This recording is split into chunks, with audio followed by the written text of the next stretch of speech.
is Bobbie Deegan. I've been coming to Emmanuel since 1977.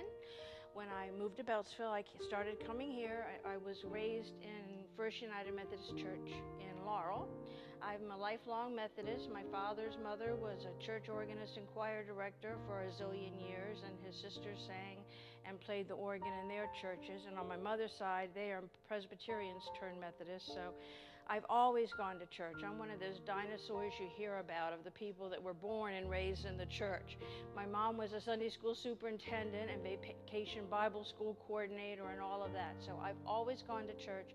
I've always known God, and I've always prayed. Even when I was a kid in school, if I had a test, I just prayed. I didn't pray for 100, I prayed, just let me do well on it. And to this day, I pray over little things and small things, because I know bad stuff happens to good people, but I also know that if you call on God, He will be there to help you through it. I saw this happen twice.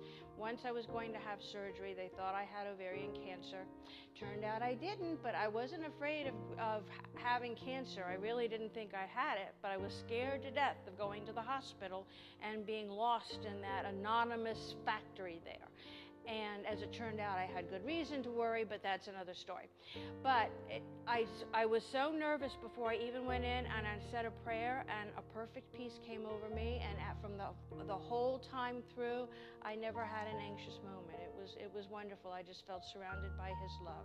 The second time it especially happened was when my brother Tommy was killed. And I have a special grace God has given me that I'm able to see the good when bad things happen. And I remember being in the funeral home with my mom, who was just totally crushed, and being so grateful that I had had some months to get to reconnect with my brother when he moved back from Kentucky before he was killed, and to be grateful that my mom and I were surrounded by our church family. They were very loving, and they were a great support to her over the years. He died 20 years ago, and she never got over it. So it's always been a comfort to have her church family with her. There's a line in the Bible that I love. It's, I stand at the door and knock.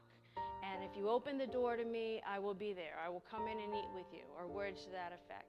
And I am always very quick to open the door, and I don't understand why more people haven't opened the door, because it's very difficult to go through life having to hold yourself up and keep yourself going. It's so much easier to depend on the Lord. So I invite you to answer the door when Jesus knocks.